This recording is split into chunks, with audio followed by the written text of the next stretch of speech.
Hello friends, you're with the Lonesome Gamer, and tonight I'm gonna play one of my favorites, maybe my favorite at all, Arkham Horror. And I'm gonna play with the Kingsport Horror expansion and the Lurker at the Threshold expansion. Kingsport Horror has a reputation for being the most boring expansion, and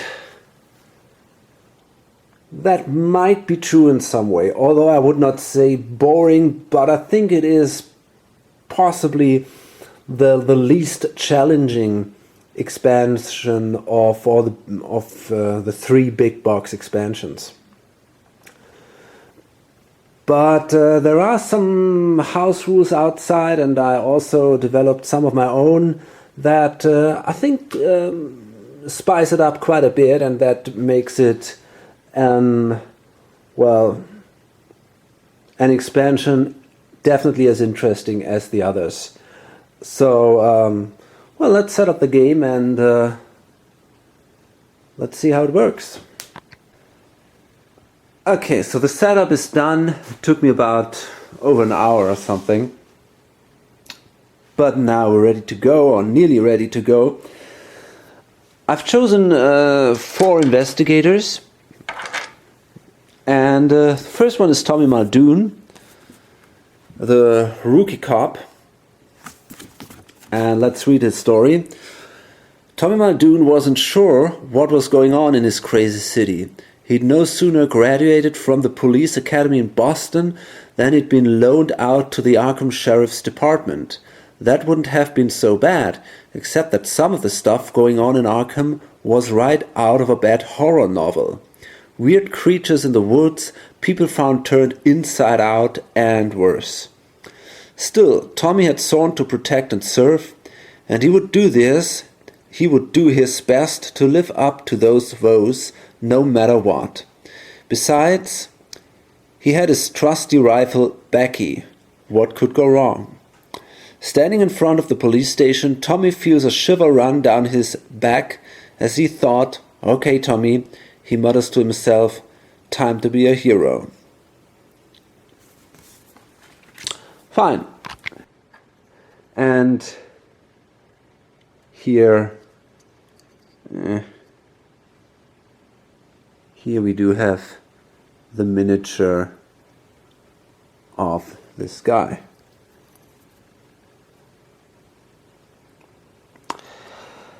And his special abilities, well, he's a hero. Before a mythos card is drawn, Tommy may cause one or more monsters that are adjacent to his location to move to his location, regardless of their normal movement.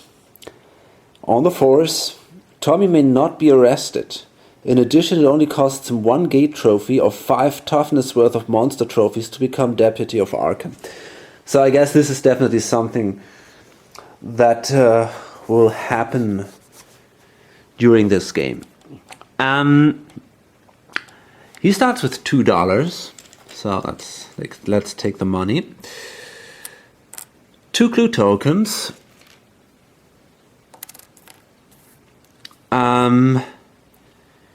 2 common items. There is his rifle, which gives him a +5, which is absolutely amazing, and a map of Arkham, which gives him an extra movement point. Then he can draw 2 common items, 1 unique item, and a skill. Let's start with the skill.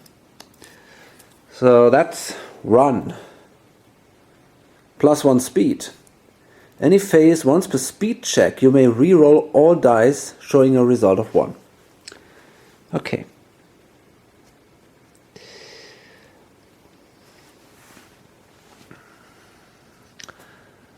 Then he may draw 2 common items.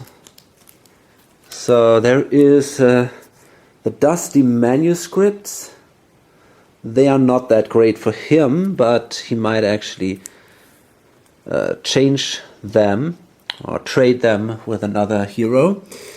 And we have Dynamite, which is neat, plus 8 to combat checks. So that is something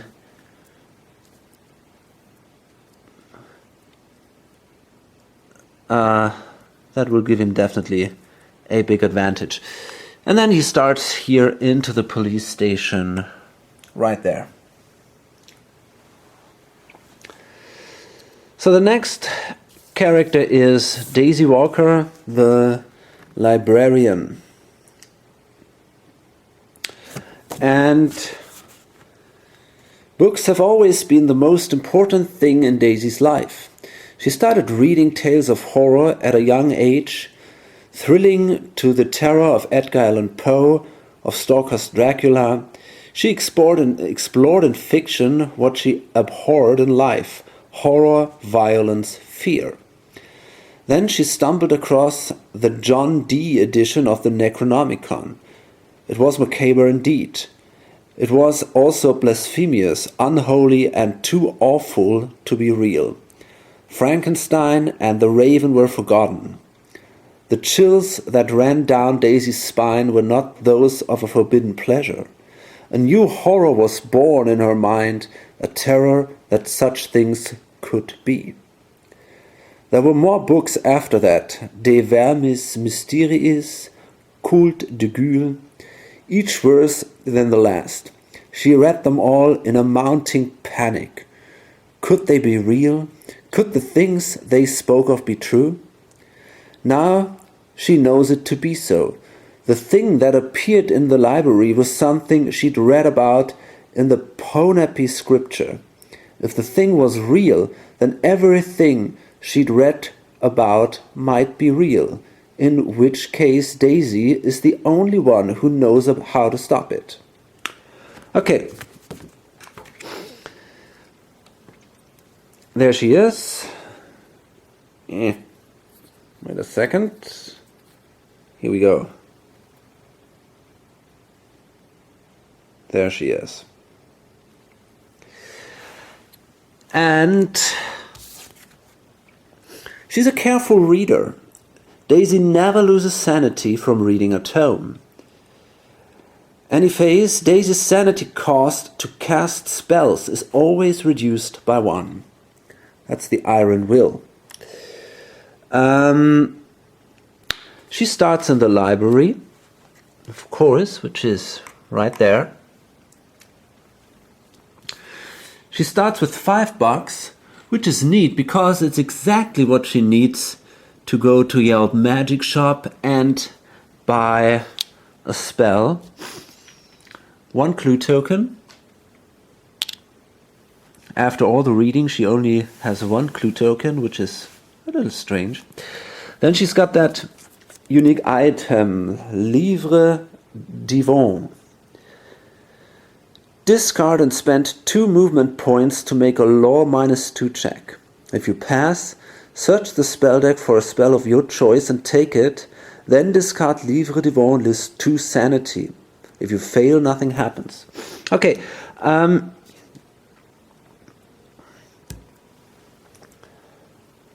the spell deck is actually not the complete deck of the whole game with all the expansions.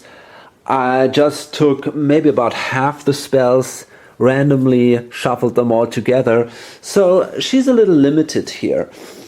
But I think there's still enough good stuff in there.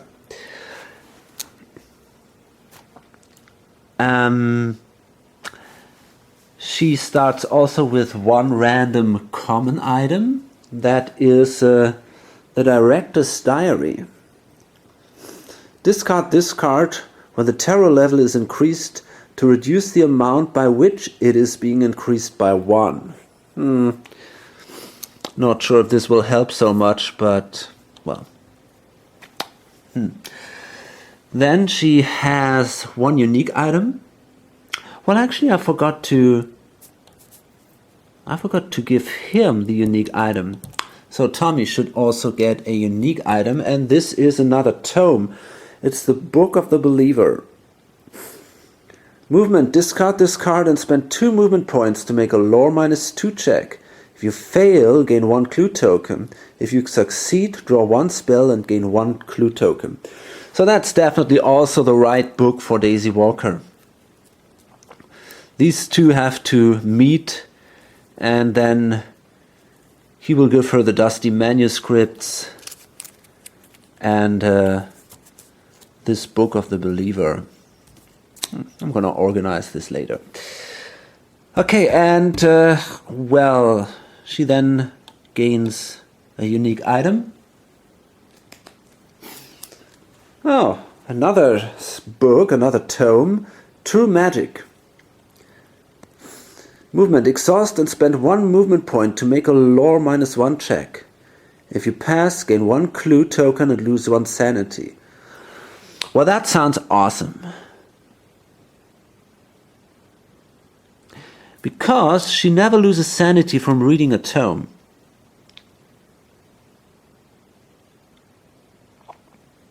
So, that's amazing. That's just ridiculous. I think she can use this thing all the time, again and again. And that might actually give her basically a clue token every turn. This is a wonderful item for her.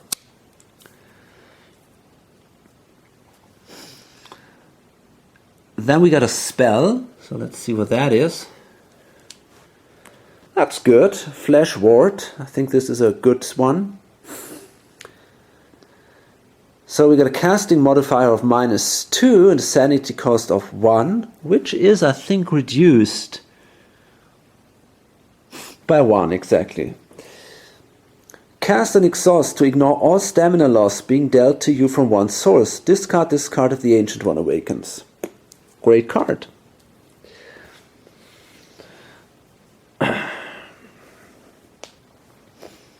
And then she gains 1 skill. And that says Stealth. Exhaust to reroll an evade check. Okay, that's also a pretty good card for her, I guess. So she might be the right one to, well, not so much fight, but gain clues and close the gates, avoid the monsters, you know. She seems like a really good at those kind of stuff. Okay, and the next one is Michael McGlenn, the gangster, a real classic character. And they are all randomly drawn, by the way. So, as a soldier in the O'Banion gang, Michael didn't really believe in all this voodoo mumbo-jumbo around town. Or at least he didn't until the night of the foreman job, when he saw fast Louis Farrell pulled screaming into the river by a scaly green creature. As they say, seeing is believing, and Michael is starting to believe. Now he has gathered his belongings together in the room that he rents at Ma's boarding house. Louis was a friend of his, and he won't rest until he finds out what's happening in this town and avenges his buddy. Okay. So he's got a strong body. Michael reduces all stamina losses he suffers by 1 to a minimum of 0. Okay, then, wait a second, where's that second card of him? Okay, I randomly determined if anybody of these guys had a personal story. And Michael McGlenn actually did. So, here is his personal story. Is this your friend? The orderly pulled back the sheet. It wasn't a pretty sight. He was found in the water last night. We have no clue what these marks indicate. Don't you worry about that. I think I got a pretty good idea. Thanks, Rudy. I owe you, Mr. McGlenn. You know that. Yeah, I know that, Rudy, but thanks anyway. Okay, so what does that mean? For a friend, Pass. If Michael has 5 or more monster trophies, place this once for Louis in play. Fail. If Michael gains $5 or more, place Crime Doesn't Pay in play. Okay. So he starts with 8, which is a lot of money. He starts with a Tommy gun, which is awesome. Physical weapon, which does +6 to combat checks. Absolutely amazing. And he also starts with the dynamite. +8, but only once. Then he's allowed to draw 1 unique item and 1 skill. So let's do the skill first. And that is great for him. That's +1 will. When you spend a clue token to add to any will check, add 1 extra bonus die. That's amazing when doing horror checks. So that will make him even a better fighter. And then the unique item, let's see what that is. Well, this is the Flute of the Outer Gods. Any phase, lose 3 sanity and 3 stamina and discard Flute of the Outer Gods before making a combat check to defeat all monsters in your current area. This does not affect ancient ones. Well, I'm not sure if this is such a great item for him. I mean, he only has 3 sanity. So, not the biggest fan of this item, actually. Not sure. Maybe someone else might want that. But, well, yeah, okay. Whatever.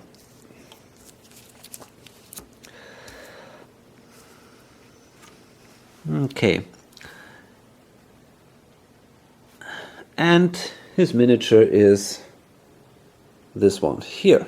That's Michael McGlenn. He starts at Mars Boarding House, which is down here. And the last one is then Silas Marsh, the sailor. Silas always felt the call of the ocean. Even as a little boy, he loved to play in the waves. There was just something soothing and otherworldly about the sea that put him at ease in a way nothing else could. It came as no surprise to his family when Silas announced that he'd decided to become a sailor and travel the world. They'd actually been waiting for him to reach that conclusion for several years. So he signed up with a merchant shipping company and spent the next few years gallivanting from one port to the next and seeing all the sights he could take in. Periodically, he would dream. At these times, his sleep was haunted with strange, ethereal visions of undersea vistas and bizarre creatures that smiled toothily at him. Gradually, he came to feel that there was something sinister about these dreams, and when he asked his family, they simply nodded and said, "It's time for you to visit the main branch of the family up in Innsmouth. They'll set you straight." 2 days later, as he disembarks from a ship at the Arkham docks, Silas can't help but find his family's remark just a little bit sinister. Okay, so this guy starts at the river docks, and here we go. This is his miniature, and he's right there. Okay. He's an able seaman. When in an aquatic location, Silas may pay 2 movement points to move to any other aquatic location. Silas also gains a +2 bonus to all skill checks in aquatic locations. And the Tainted Blood says each time Silas draws one or more Innsmouth look cards, he must draw one extra Innsmouth look cards. Well, that won't apply here because we don't play with these Innsmouth cards, because they only... I'm pretty sure that they will only show up in, I think, the Innsmouth Horror expansion. So he starts with $7, which is a lot of money. With 2 clue tokens.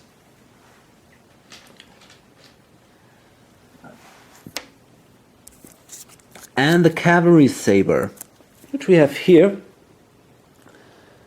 And that gives him a +2 to combat checks. In addition, he might draw a skill. Okay. And that is speed. So that gives him +1 speed. When you spend a clue token to add to any speed check, add 1 extra bonus die. Okay, so there's a difference here to the run ability, which says once per speed check you may re-roll all dice showing a result of 1. Okay. Then we draw the 2 common items. So that's the first one, which is not pretty great. It's whiskey. Discard whiskey to reduce any sanity loss by 1. Well, it doesn't really help much. And the second one is, well, that's better. That's an axe. So that's a +2 to combat check. +3 instead if your other hand is empty. So that's pretty cool. You can use the saber and the axe.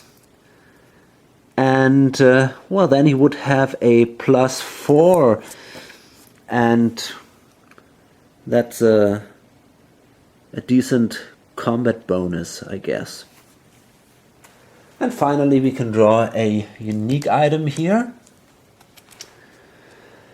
Okay, that's another tome, the Book of Zian. Exhaust to spend 2 movement points to make a law -1 check. If you pass, draw 1 spell, lose 1 sanity, and put 1 stamina token from the bank on Book of Zion. If there are 2 stamina tokens on it, discard Book of Zion. If you fail, nothing happens. Okay, so he's actually not so bad in lore. So he might possibly use that book and also get a little bit of magic abilities. Okay. I also randomly determined if they have if 2 characters have a special relationship with each other, and actually these 2 have, Tommy Muldoon and Daisy Walker. They give each other courageous inspirations. Either you or your partner may exhaust this card before making a horror check to gain a +1 to the check. Okay. Definitely a good card. So, if you don't know the rules of this fantastic game, I can only ask you to watch my video of where I play this with the Dunwich expansion. There I will explain the rules all in detail. Now I'm going to only go through the rules that are added with the Kingsport expansion and a few of my house rules. And by the way, we have to place the terror marker right there. I forgot that. Okay. So one thing that is now new with the Kingsport expansion are the aquatic locations. We already heard about them here in the special abilities of Silas. Says so when he in an aquatic location, he may pay 2 movement points to move to any other aquatic location. And he gains a +2 bonus to all skill checks there. So, what is an aquatic location? Well, Kingsport is it's a seaport. So there are some aquatic locations here. And they all show this they show this symbol. Well, these are of course no locations, these are just streets. But here, the North Point Lighthouse, an example, is an aquatic location, and the Causeway is also an aquatic location. In addition, they've introduced now aquatic locations to Arkham. They are marked with these little tokens here. And the river docks are now aquatic locations and the unvisited isle. For Monster Movement, there is an interesting special feature because there are aquatic monsters, and for them all these aquatic locations are adjacent to each other.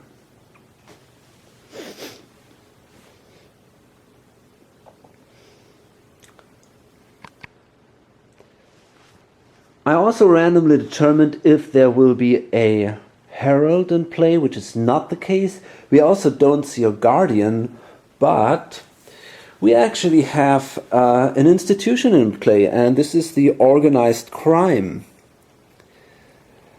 And these guys, they give us quite a few advantages, actually. When organized crime is the institution, after players have received their fixed positions and random positions during setup, each player may choose to spend $3 or discard one item to gain either a retainer or a Sheldon Gang membership. And that is something I think I'm going to do with most of my people. That Sheldon Gang membership thing, that's pretty cool. I'm not absolutely sure what to throw away with him. The map of Arkham could be an option. On the other hand,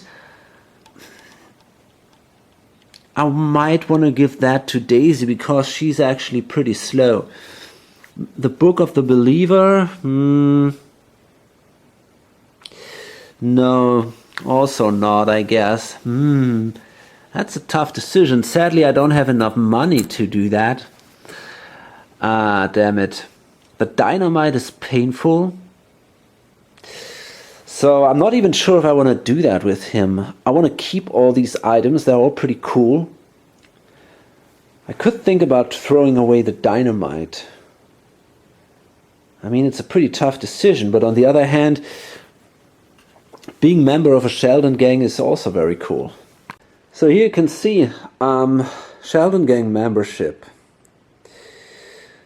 Upkeep. If you are in a street area, you may roll a die and consult the chart below to engage in some petty larceny. 1 is you are arrested, go to the police station. 2 or 3, nothing happens. 4 is gain $2. 5, draw a common item. And 6, draw one unique item. So I think that's pretty awesome. And I think I'm actually going to do that. I'm going to throw away the dynamite, which is a little sad. But I think the other items are just too great. So I'm going to throw away the dynamite and keep the Sheldon Gang membership instead. Okay, there we go. What about her? Well, okay. Basically, she wants to keep the $5 to gain maybe a spell. What does she... Well, I think this thing is the Director's Diary. Yeah, okay, we throw that away. We don't need that. And then she's also member of the Sheldon Gang. So this guy, well, interesting. He might pay the $3, or maybe also throw away the dynamite. And I think I'm also going to do that. I mean, I got my Tommy gun, which is absolutely amazing. So I think I'm going to throw away the dynamite and maybe we gain some better items. Finally, we got him. And yeah, of course, he obviously throws away the whiskey, which is not that great. And then is also a member of the gang. Yeah, pretty awesome. And then we have a few other options. We can, for example, call a lawyer. To the police, we both declared ignorance of our late companion's identity. Anytime an investigator is arrested, he may choose to pay $3 instead and ignore all effects of being arrested. Especially if you play with Innsmouth, this is just amazing. Sanders Sawbones, I cannot see a well or a subway entrance without shuddering. Why cannot the doctors give me something to make me sleep or truly calm down my brain when it thunders? Upkeep Face, if an investigator in a location, but not in a street area or an otherworld area, has 2 or less stamina, he may spend $1 to gain 1 stamina. If an investigator in a location, but not in a street area or another world area, has 2 or less sanity, he may spend $1 to gain 1 sanity. That is also a pretty useful option. And finally, we got the black market.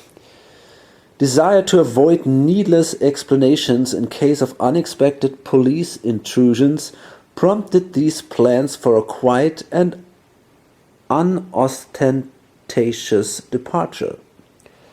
If an investigator is in a street area but not in a location or an otherworld area, he may either draw a common item and purchase it for $1 more than its list price, or draw a unique item and purchase it for $2 more than its list price. When an investigator draws a card using this ability, he must purchase the item if he is able to. I'm not sure about that last thing, actually. This can be, you might end up with some really crappy items, so I'm not sure if this is what we want to do. But I think the other things are interesting, especially this Sheldon Gang membership card. That is just amazingly cool. Okay, fine. We're not ready yet, of course. Our enemy is this guy. And this is Rantagoth. And he's a really bad sucker. So his worshippers. Rantagoth is worshipped by the twisted creatures of the tundra. Gnop Gain Nightmarish One. Okay, I mean, they're bad enough already, so that's not so bad, I guess. Start of battle, Rantagoth gains 2 extra Doom tokens for each cultist on his sheet. And we will see what that means now, because he's got that insatiable hunger. While Rantagoth stirs in his slumber, any cultist that is drawn from the monster cup is placed on this sheet. The terror level then increases by 1, a Doom token is added to the Doom track, and a replacement monster is drawn. So that's a really bad ability. That is really nasty, because he only has a Doom track of 11, so I'm afraid that guy might awaken pretty soon, actually. And he's physical immune, which is not that great for Tommy or Michael. They have all these great standard weapons, but basically I think we should definitely avoid making this guy wake up. Rantagoth drains the blood from her victim. The investigator with the highest current stamina rolls dice equal to his stamina and loses 1 stamina for each failed die. For each stamina Rantagoth drains, the investigators must inflict 1 extra success on him in order to defeat him. That's really nasty. Okay, so I think it's pretty impossible to beat him. Maybe it is, but I don't know. I don't want to try it. So I guess we're definitely going to try to seal 6 gates and win in the standard way here, which is not going to be easy. Okay, a few words to the Kingsport expansion board. Well,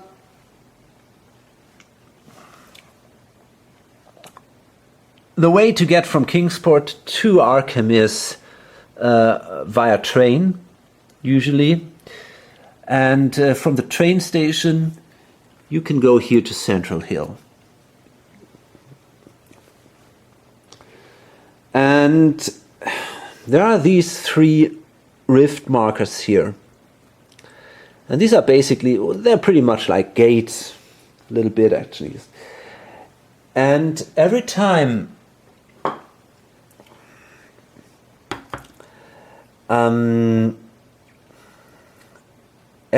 you draw a Mythos card, you draw one of these rift tokens here from the cup, and you place these tokens to the matching symbols that match the monster movement of the Mythos card. So just like that. And if ever there should be 4 of these tokens here that belong together, then this gate or this rift here is going to be activated. And that is basically some kind of a moving gate. So this will move through Arkham and will spit out monsters. It will be activated from time to time, depending on the symbol it has on the other side. And in addition to all the additional monsters, it will also place a Doom token anytime it gets activated. You can close these gates again, but it's really tough to do that. So we don't want to get there. We definitely want to try to avoid these gates to be opened. But this is not so hard actually, because, well, you see, first of all, you have to get these 4 matching symbols, which is not so easy.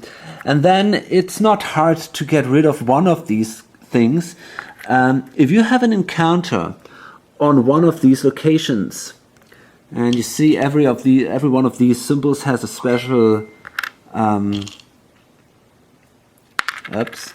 shows one of the Kingsport locations. So if you then have an encounter in one of these locations, you can simply remove the matching marker, and that's basically it.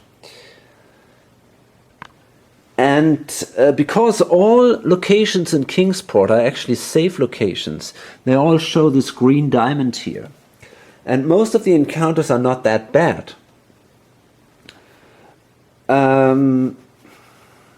Most players say this is a pretty easy expansion. You simply walk around in Kingsport, take the encounters, and these gates won't open, and that's basically it then.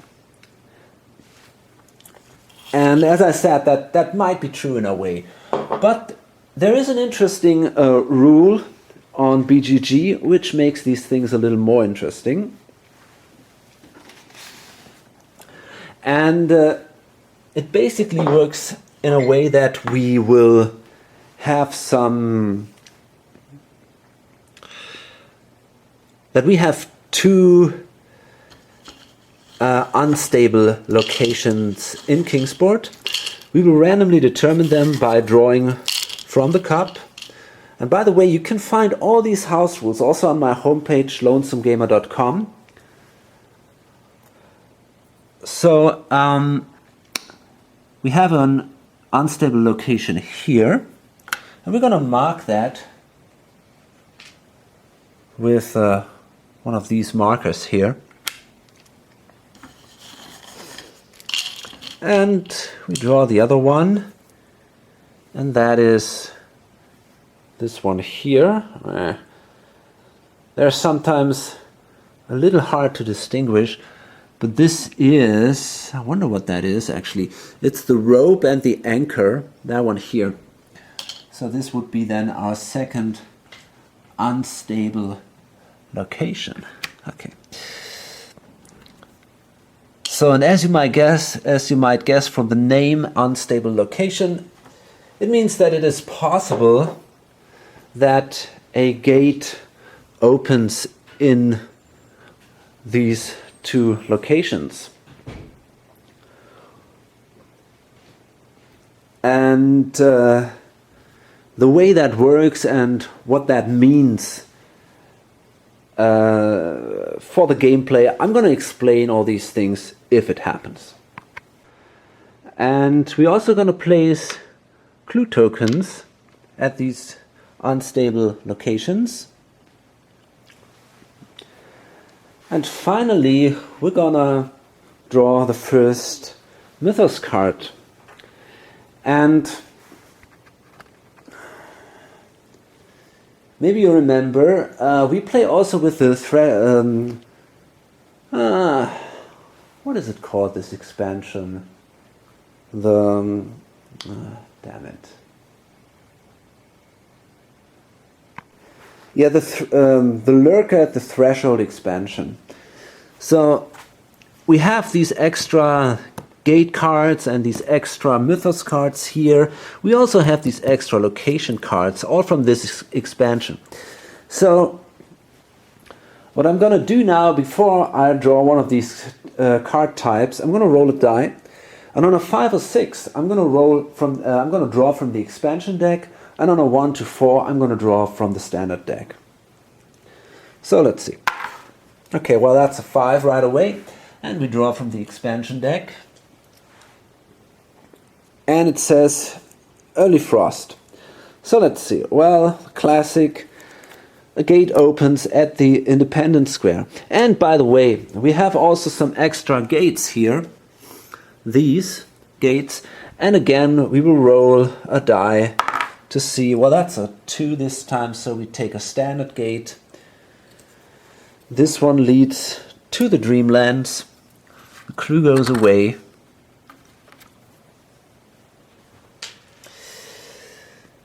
We draw a monster.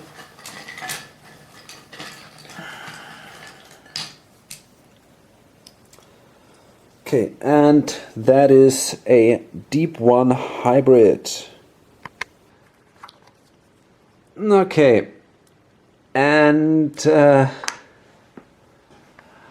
we have now these minis here. The problem is that there is no Deep One hybrid miniature existing. So I guess we gotta find something that looks at least a little similar to this guy. Well, there is a sucker with a head there. I think we're gonna take this guy. Yeah, why not? Let's take him. So that one, at least a little bit. Not really, but we take him as a Deep One hybrid. And basically, usually they have a black base, but I don't like that at all. So I painted these bases all, well, yellow or ochre or whatever, to make them match a little more with the board. Okay, so the Deep One hybrid will now show up here. And because they were all glued down here, I have a real problem with putting these cards underneath the monster. So what I'm going to do is I'm going to place these cards next to the board, which is perfectly fine because that shows you right away how many monsters are in the game. So that's not a bad solution for that problem. Okay. Well, so this guy is not too bad. Okay. Then we got to place a Doom token, of course, on the Doom track. And then we have to draw a Rift token. And now you can see here, oh boy, so this is going to be actually this symbol here.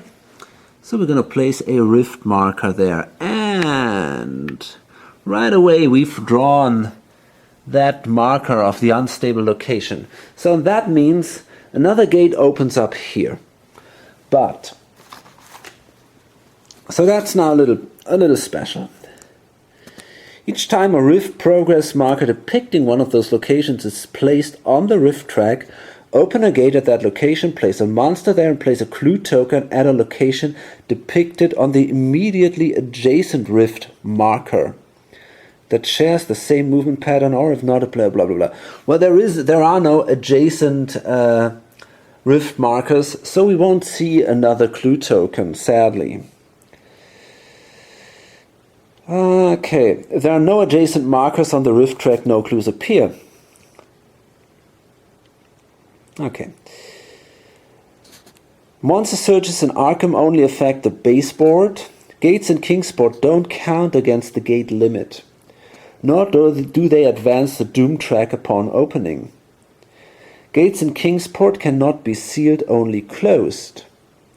Once a gate in Kingsport is closed, the gate location becomes stable and no gates can appear at the location for the rest of the game. Okay.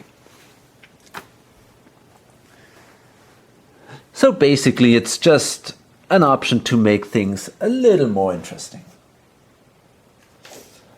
And let's draw another gate there. So that is another standard gate, which goes to Lost Carcosa. I wonder if that is... well, that's not even on the board, so we got to draw another one. Well, that's again Lost Carcosa. Damn it. The City of the Great Race. Very well. So we place that now here in the Artist's Colony, and we draw another monster token.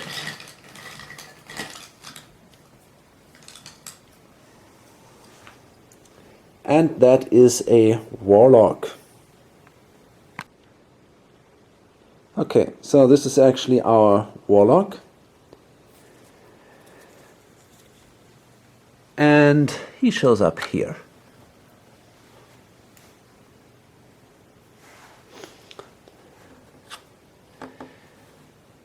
In Kingsport. And I'm wondering, I think they count toward the monster limit. Yeah, I'm pretty sure about that.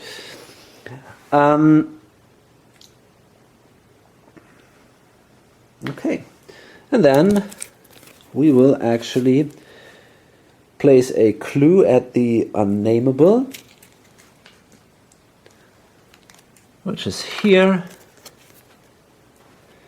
And it says now Early Frost. That's an environment card. As they slip and fall on the ice, each investigator loses 1 stamina for each movement point over 3 he spends each turn. Boo. Reading tomes does not count towards this total. Okay, we got to remember this. This is one of these cards that I easily forget. So, if we spend more than 3 movement points for each additional one, we lose 1. Okay, that's pretty tough. Okay, so basically we are now ready to go.